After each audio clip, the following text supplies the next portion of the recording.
さよ食らえ燃えよほれ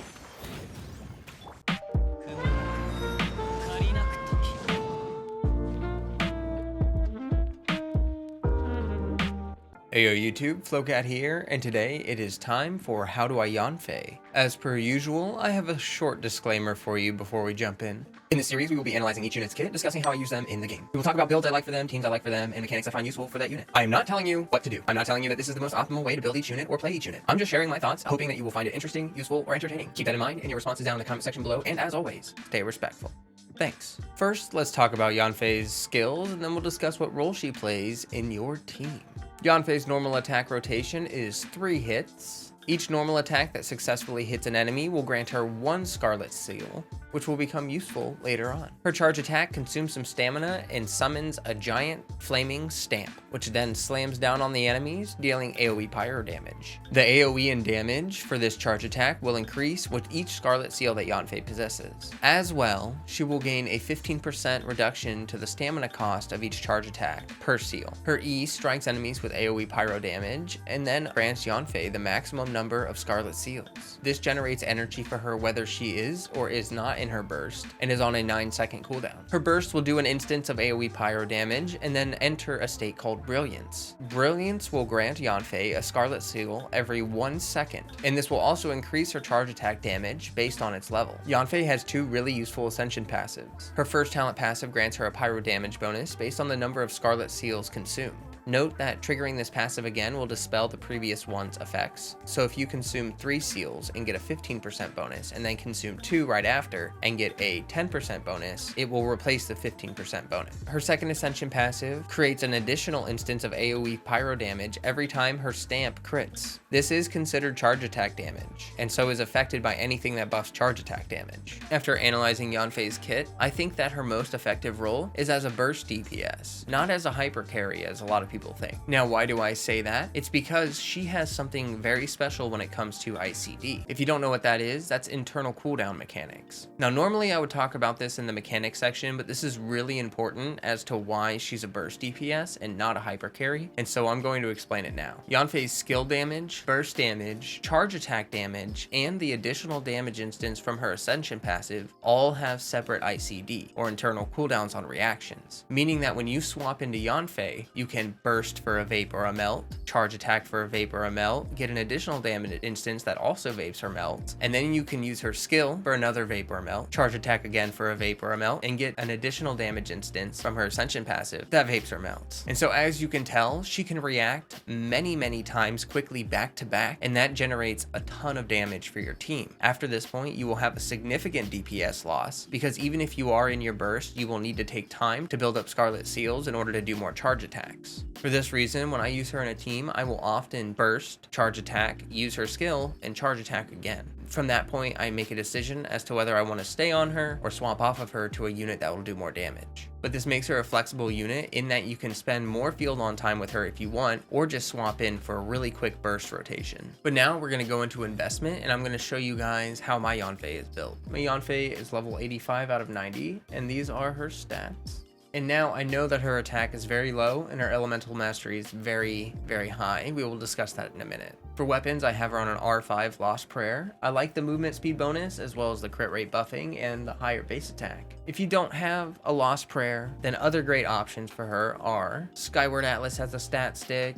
You can use Solar Pearl as a good weapon. Dodoko Tails is also a great weapon, and Widsith as well is a great weapon for her. Now, if you're running Tankfei, which is a build we will discuss in just a minute, you can run her on Thrilling Tales or Prototype Amber, and I do not have a Prototype Amber to show you. For artifacts, I have my Yanfei on a 4-piece Wanderer's Troop for the elemental mastery, and as I mentioned before, her Ascension talent passive counts as charge attack damage, and therefore both instances of damage from her charge attack will benefit from this buff. Now, I really wish I had an attack sans, but you know, that's just a work in progress. If you're running Tankfei, which is a build we will discuss in her Constellations, then you're probably going to want to run like a 2-piece Tenacity with a 2-piece Emblem, just for the stats. But if you're running a normal Yanfei, other options for you are like a Crimson Witch Witch of Flame set, or a 2-piece Crimson Witch, 2-piece Glad, 2-piece Crimson Witch, or a 2-piece Wanderer's Troop, or anything like that. I wouldn't recommend like a 2-piece Noblesse set because it'll only count for the first instance of her burst damage. And my Yanfei's talents are at 9, 11, and 12. With that out of the way, we're going to jump into the team building section. Alright, here we are. Now, despite Yanfei having an incredibly long burst duration, she's really friendly when it comes to quick swap teams because of her low skill cooldown and her ability to do high damage in a very quick rotation. For that reason, I'm going to be showing you some very quick swappy teams. First up, we have Kokomi, Sara, Yanfei, and Yoimiya. This is probably the hardest team to play out of the 3 that I'm going to showcase because it's the squishiest team. But Kokomi is there for hydro application as well as healing. Sara is there for buffing Yanfei as well as Yoimiya and doing burst damage. And then Yanfei and Yoimiya will alternate back and forth as the on-field DPS, as well as occasionally having Kokomi on field when her jellyfish is down. Let me show you footage of that.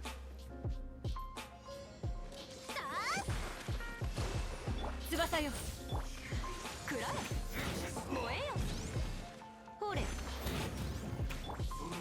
っいってるぜさあとややっいややっきふっへっおっととややっやっいくでや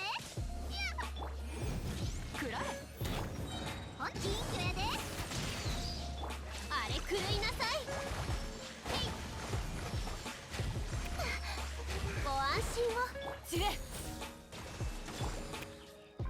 Next up, we have a really easy access, low investment team that does very well.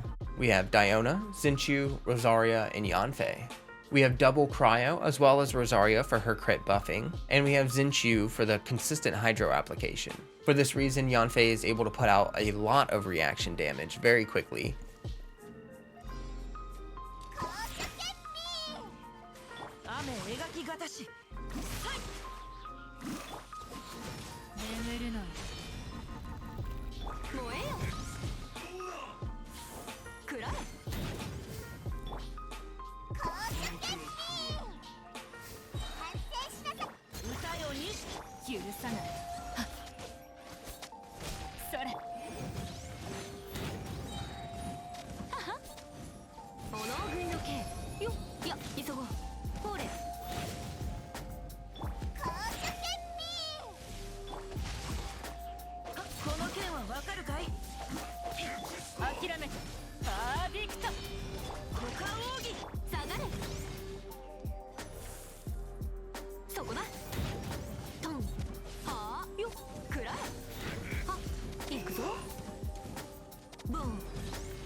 Next, we have Zhongli, Albedo, Fischl, and Yanfei. This is a double Geo team, and so it's very tanky. And Fischl is here for consistent off-field damage, as well as energy generation for this very energy-hungry team. I'm running Zhongli on Favonius Lance in this team to increase the energy generation to make it manageable.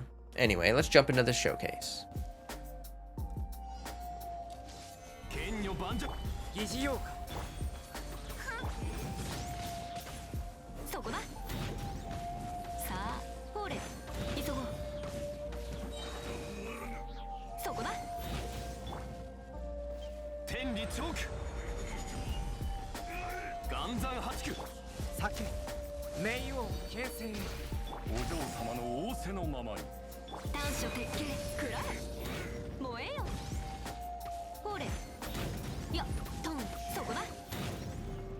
And we're back from the showcase, and now we are in the mechanics section.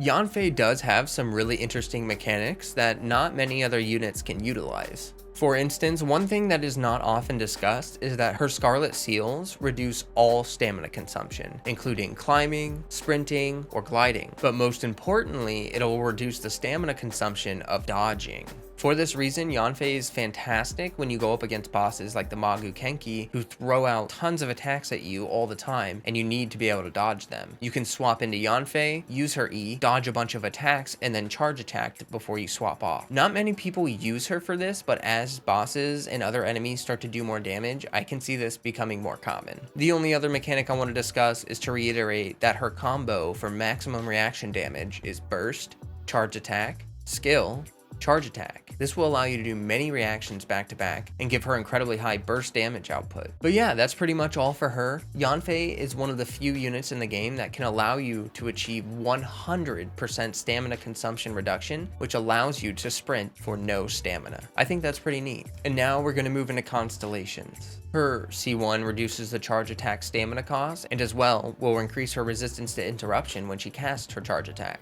Her C2 is useful for her Ascension passive as it increases her crit rate by 20% against enemies that are below 50% HP. Her C4 allows for a new build, which we will discuss in a second, and grants Yanfei a shield equal to 45% of her HP for 15 seconds when she casts her burst. Her C6 is insane because it increases the maximum Scarlet Seals that you can hold by 1, increasing her maximum total damage and her max stamina cost reduction as well. Yanfei has a very interesting constellation tree, primarily because of her C4. Lately, people have realized that with her C4, because it's such a high scaling shield at 45% of her HP, that you can simply build her with a 2-piece tenacity, 2-piece emblem set, and triple HP main stats to get her HP up around like 30k or so, which is a really decent sized shield. Also, like I mentioned earlier, you can run her on a Thrilling Tales or a Prototype Amber to turn her into an attack buffer or a healer. This Tank Fae build is incredibly useful if you are missing someone like Toma and you want an effective Pyro Shielder, but note that it does require the C4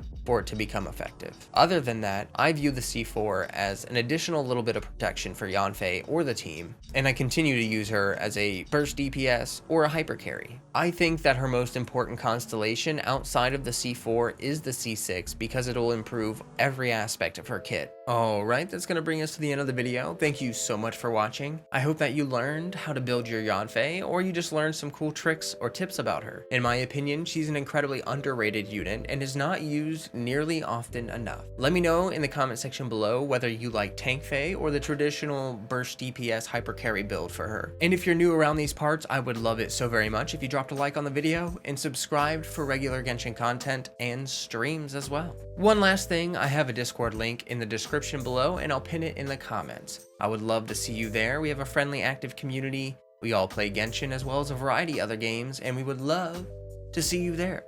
And as always, stay healthy, stay hydrated. Peace, everybody.